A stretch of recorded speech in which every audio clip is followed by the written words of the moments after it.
तो आप लोग सभी तैयार हो जाएं। टॉपिक है आपका कैथोडीय रक्षण, कैथोडिक प्रोटेक्शन अभी टॉपिक है।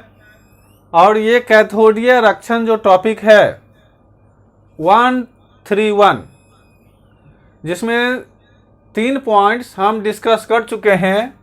130 नंबर में लोहे को जंग से बचाना, और ये चौथा पॉइंट है उसका। 3 पॉइंट हम डिस्कस कर चुके हैं लोहे को जंग से बचाना इसमें। और इसमें हम अभी बता रहे हैं कैथोडीय रक्षण, कैथोडिक प्रोटेक्शन के आधार पर कौन कौन सा पॉइंट्स है जो कि बहुत महत्वपूर्ण है मनुष्य के जीवन में। अगर कैथोडीय रक्षण की बात अगर आप करते हैं तो इसका बहुत महत्वपूर्ण योगदान है, क्योंकि आप देखते होंगे कि घरों घरों में लोहे का पाइप डाला हुआ रहता है जमीन के अंदर, तो वह जंग नहीं लगता है। इसका क्या कारण है कि वह लोहा का पाइप जो है उसमें जंग नहीं लगता। आप पानी पीते रहते हैं, जमीन के अंदर लोहे का पाइप डाला रहता है। तो आइए तैयार हो जाइए। इसको समझने के लिए क्या होता है कि इसको आप मिट्टी बना लें। इसको आप क्या कर लें, थोड़ा सा इधर से बनाते हैं फिगर तो ठीक रहेगा। इसको आप थोड़ा सा मिट्टी बना लें। ये समझिए कि आपका मिट्टी है, ये हो गया। इसमें पाइप डाल लीजिए।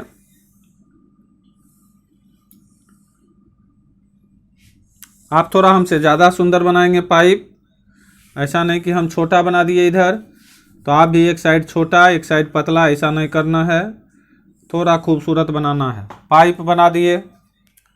अब लोहे की नली होती है, इसको आप कह सकते हैं कि जमीन के अंदर है, और ये है लोहे की नली। लोहे की नली इसको आप बना लीजिए। किसको बना लीजिए? लोहे की नली। और यह काम करेगा, इस यहाँ पर लिख लीजिए कैथोड। यहाँ क्या लिख लीजिए? कैथोड लिख लिए। और यहाँ पर लिख लीजिए, एक यहाँ पर बना दीजिए मैग्नीशियम। मैग्नीशियम क्या बना लेंगे? मैग्नीशियम। समझ गए? मैग्नीशियम इसके अंदर कैसे लिखेंगे? ये तो अथी है, यहाँ पर लिखेंगे मैग्नीशियम। और एक अगर यहाँ पर कैथोड है तो इसको लिखेंगे नीचे में एनोड। और यहाँ से इसको इलेक्ट्रॉन मिलेगा, यहाँ लिख लीजिए, एरो बना दीजिए, और यहाँ पर इलेक्ट्रॉन बना लीजिए।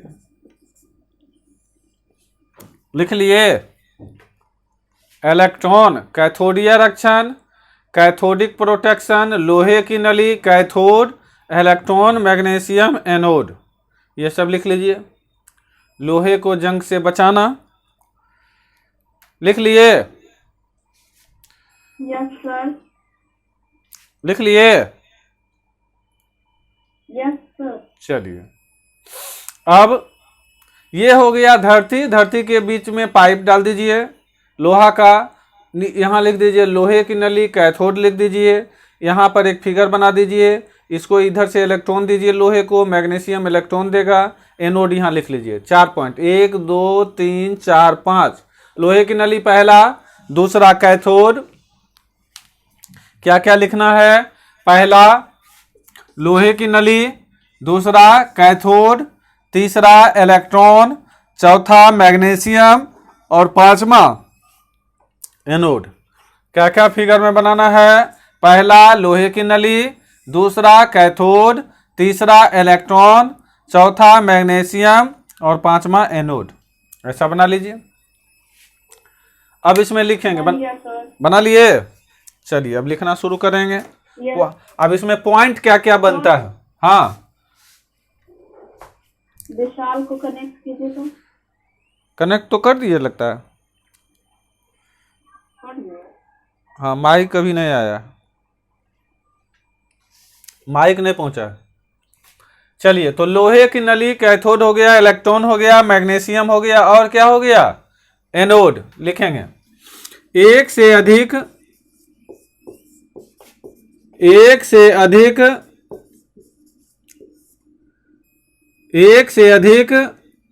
क्रियाशील धातु, एक से अधिक क्या चीज, तो क्रियाशील धातु, एक से अधिक क्रियाशील धातु को रक्षित की जाने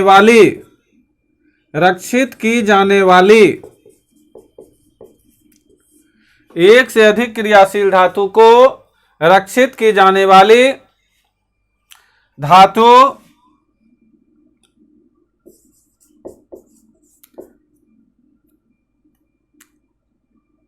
से जोड़ दी जाती है।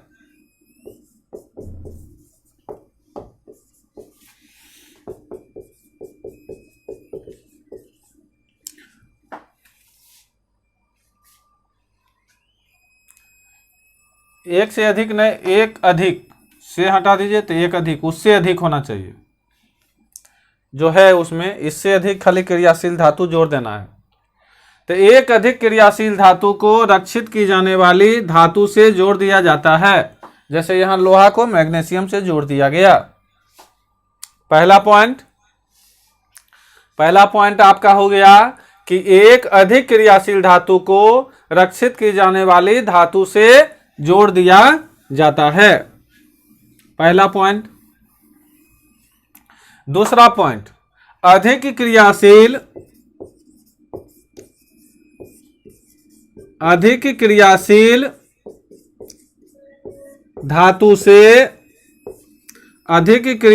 धातु से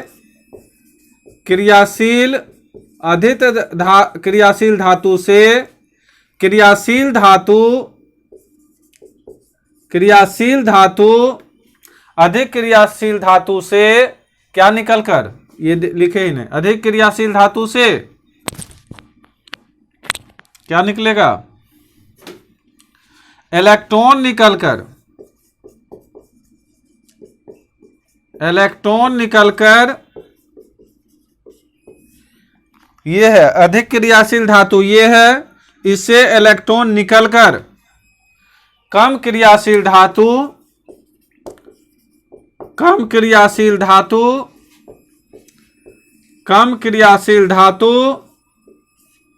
की ओर प्रवाहित होता है।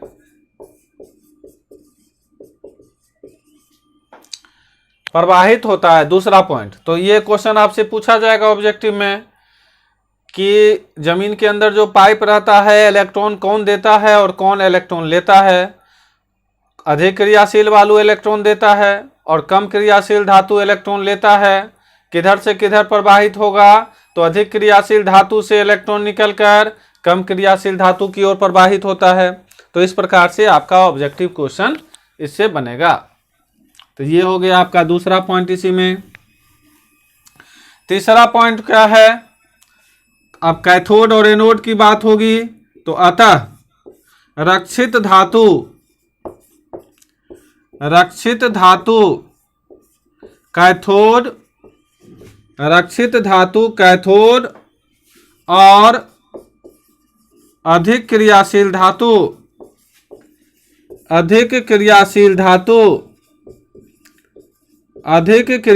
धातु किसका काम करेगी, तो एनोड बन जाती है।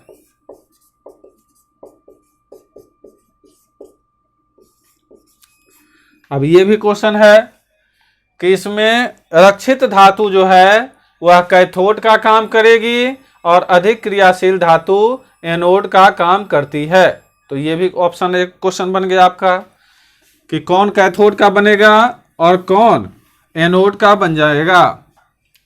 इस प्रकार से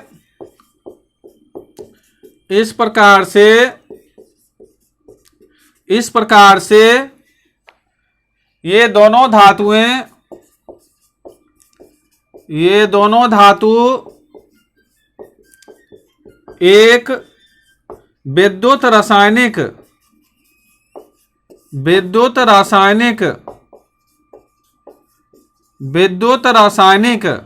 सेल बना लेती है,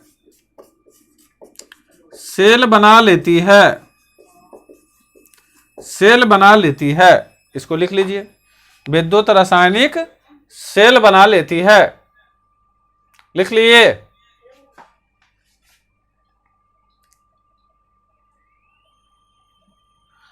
समझिए कि विद्युत रासायनिक सेल इस तरह से बन जाता है, और इस विद्युत रासायनिक के सेल के कारण क्या होता है, तो धातु का संक्षारण, जिसको इंग्लिश में कहते हैं कोरोजन, वह रुक जाता है। तो इस बात को लिखिए कि अतः धातु का संक्षारण, धातु का संक्षारण क्या होता है, मतलब कोरोजन रुक जाता है। ये है आपका टॉपिक कि कोरोजन रुक जाता है।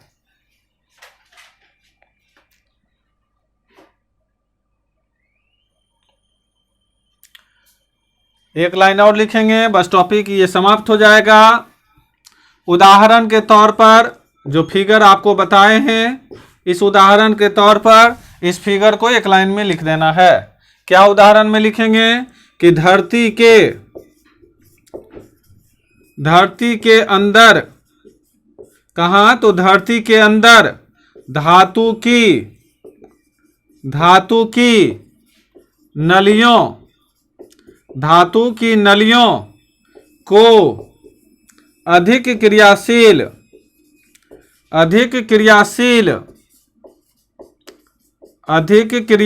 धातु से, धरती के अंदर धातु की नलियों को अधिक क्रियाशील धातु से जोड़ देने पर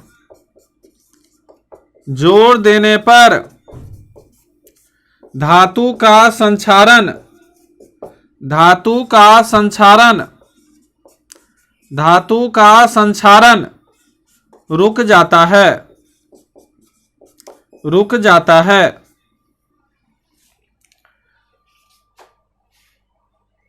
धरती के अंदर धातु की नलियों को अधिक क्रियाशील धातु से जोड़ देने पर धातु का संक्षारण रुक जाता है। तो कैसे रुक जाता है, कैसे रुक जाता है, प्रायः मैग्नीशियम धातु के एक टुकड़े को एक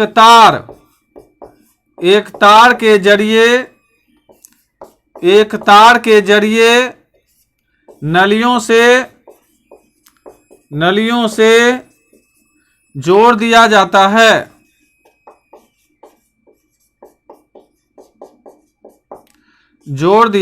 है। तो ये टॉपिक था आपका कैथोडीय रक्षण 131.131 पॉइंट के आधार पर। ये आपका आज इलेक्ट्रोकेमिस्ट्री समाप्त हो गया। 131 पॉइंट आपको हम डिस्कस किए इलेक्ट्रोकेमिस्ट्री में। आप इन सभी पॉइंट्स को सीरियली मिला लेंगे कि पहला पॉइंट में क्या पढ़ाए, दूसरा पॉइंट में क्या पढ़ाए, तीसरा पॉइंट में क्या पढ़ाए। तो आज आपका था 131 नंबर पॉइंट कैथोडीय रक्षण, जो कि लोहे को जंग से बचाता है, संक्षारण टॉपिक था, और इसमें मैग्नीशियम उसको सहयोग करता है अधिक क्रियाशील धातु होने के कारण। तो इस प्रकार से आप प्रश्नों को पढ़ेंगे, समझेंगे, समझने की कोशिश करेंगे, और ऑब्जेक्टिव क्वेश्चंस को बनाने वक्त आप तैयार रहेंगे। अब आपका काम है कि टोटल इलेक्ट्रोकेमिस्ट्री का ऑब्जेक्टिव क्वेश्चन धीरे धीरे हम बनवाएंगे। जब तक बनवाते रहेंगे ऑब्जेक्टिव क्वेश्चन टोटल का मिक्स करके, ताकि आपका रिवीजन होते रहे होल केमिस्ट्री, हिंदी मीडियम में भी और अंग्रेजी मीडियम में भी। एक तो ये पॉइंट होगा। दूसरा, बोर्ड लेवल का जो भी 10 साल का क्वेश्चन है उसको देखेंगे कि इलेक्ट्रोकेमिस्ट्री में कौन कौन सा क्वेश्चंस आपसे पूछा गया है। तीसरा काम, एनसीईआरटी में जो सब क्वेश्चंस दिया हुआ है उन सभी क्वेश्चंस का आंसर करवाना। तो चलिए अभी का क्लास जो है यहीं पर समाप्त होता है 131 नंबर पॉइंट के साथ। Thank you.